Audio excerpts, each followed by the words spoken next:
Think about it this way. This is a new beginning for you. A new beginning in your place in the world. This is a new beginning for you, new opportunities that we believe God's going to bring you this year.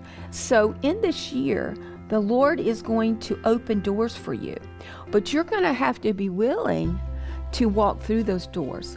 You're going to have to be willing to use your voice to open those doors. And this is going to take a stretching of your faith. And we have to understand that's, we are to ask, we're to seek, and we're also to what? Knock.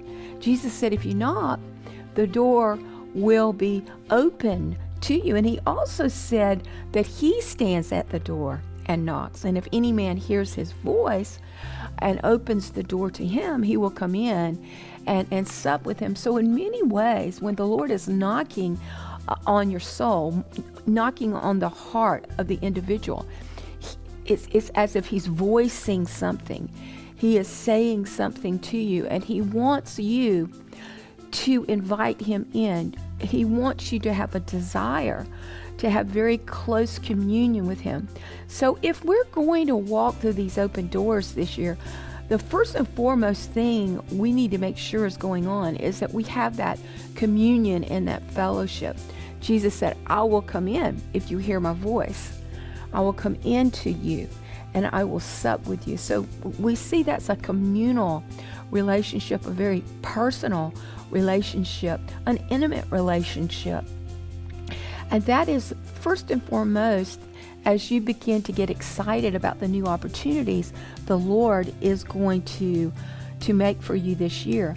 So this is important also, is that we've gone through many seasons in our life, and you're now at the brink of going through an open door. So that's going to mean that you have to close some of the doors of the past, and this is important because we know in the scripture in Psalms 139 verse 16, you saw who you created me to be before I became me, before I'd ever seen the light of the day.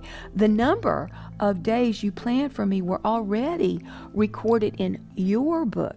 So the Lord has a book of our life. And everything he's written in our book has been really wonderful things. But the Lord always moves with us on earth according to the will of our heart. We have to surrender our will. And oftentimes we do not move in alignment with the Lord, and we've made choices and we've made decisions that have not been in agreement with God's written plan for our life. And because of that, we've reaped those things that have not always been good. So I want to encourage you to forgive and to close every chapter in your book that when you read it or you think about it, it doesn't bring you joy. It actually brings you into a time of grief. Let this be a time of closing those doors of the past so that you no longer are moving in the past, so you are prepared to move into the future, because the door now has been open for you to move in the future. Revelation 3:20. Here I'm standing at the door knocking, and if someone hears my voice and opens the door, I will come into him and I will eat with him and he will eat with me. This is the passage that I spoke of earlier, that the Lord is moving us to open the door of our souls, of our heart, so that he will come in and fellowship with us, so we'll be able to hear his voice. Also in Revelation chapter 3, we read of the church of Philadelphia. He's speaking to the church of Philadelphia, and he is saying that I open doors that no man can shut, and I shut a door that no man can open. And he says to this church, he says, behold, I have made an open door before you. Though you be small, yet you have clung to your faith and you have not denied my name.